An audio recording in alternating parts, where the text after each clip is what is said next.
Assalamualaikum warahmatullahi wabarakatuh. Kembali lagi dengan saya Nurul Fadilah dari program studi Pendidikan Bahasa dan Sastra Indonesia kelas 2022A Universitas Riau.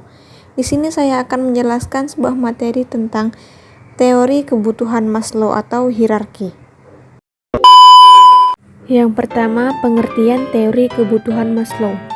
Teori hierarki kebutuhan Maslow tahun 1970 melihat bahwa individu yang bekerja mempunyai tahap kebutuhan dasar yang akan dicapai dalam pekerjaannya.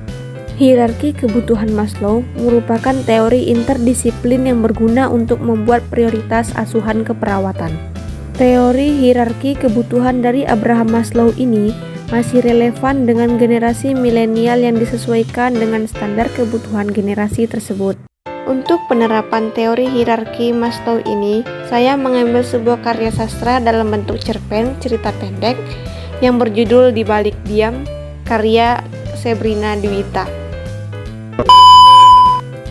Sinopsis cerpen tersebut menceritakan tentang sepasang sahabat yang sudah sangat akrab sejak lama, namun kini sudah tidak sedekat dulu dikarenakan jarak yang menjadi penghalang mereka. Tidak diketahui sebabnya kenapa perpisahan itu terjadi.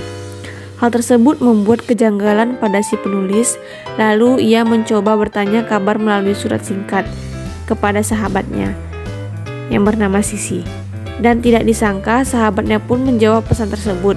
Setelah berkali-kali bertanya alasan perginya dia ke Malaysia, ternyata Sisi pergi untuk melakukan pengobatan yang ternyata Sisi mengidap penyakit kanker otak stadium 3. Sebab itu ia tidak ingin memberitahu karena tidak ingin menyusahkan sahabatnya. Hal itu membuat si penulis kaget dan menangis seketika. Dengan begitu, si penulis dan keluarganya berencana untuk langsung berangkat ke Malaysia untuk berkunjung dan melepas rindu. Ia rela memakai uang tabungannya yang awalnya untuk keperluan pribadi, kemudian dipakai untuk membantu pengobatan sahabatnya itu. Hingga kini ia masih menunggu kabar kesembuhan Sisi yang kian lama kian membaik. Selanjutnya saya di sini akan membedah sebuah cerpen Di Balik Diam karya Sebrina Dwita terhadap teori kebutuhan Maslow atau hierarki.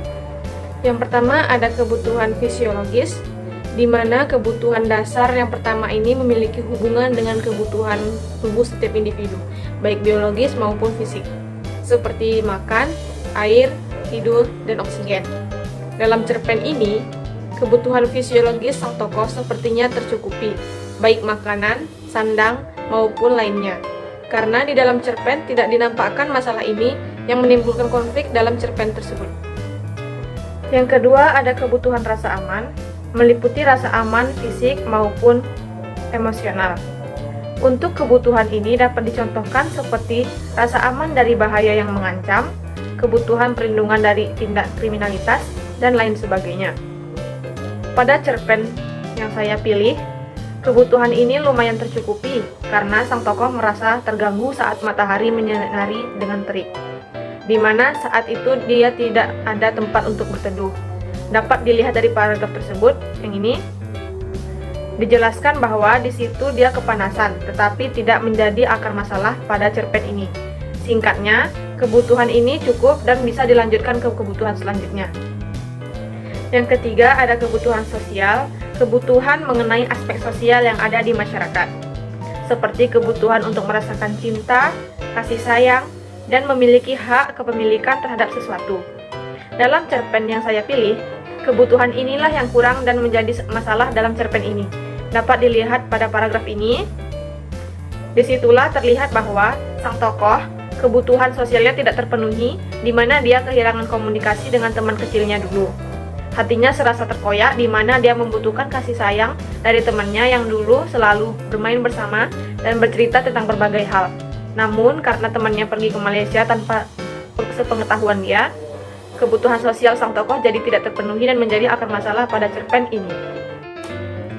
Keempat, ada kebutuhan harga diri, adalah kebutuhan di mana adanya kepercayaan pada diri sendiri dan penghargaan dari orang lain, seperti memiliki kemampuan oleh diri kita dan dinilai baik oleh orang lain.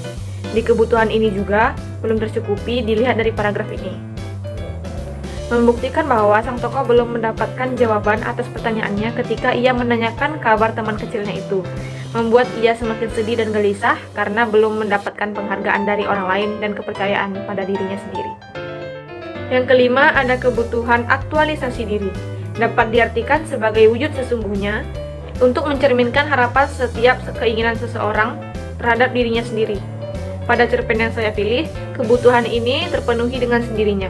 Dapat kita lihat pada paragraf ini, yang ini, di mana sang tokoh baru mengetahui bahwa teman masa kecilnya itu bukan tidak ingin memberitahu keadaannya. Hanya saja temannya itu mengidap penyakit dan sengaja untuk tidak mengatakan hal itu yang akan membuat sang tokoh khawatir. Di sini, pada paragraf ini, sang tokoh mengaktualisasi dirinya tersebut. Cukup sekian materi yang saya sampaikan, semoga teman-teman dapat memahami materi tersebut. Sampai jumpa di video selanjutnya. Wassalamualaikum warahmatullahi wabarakatuh.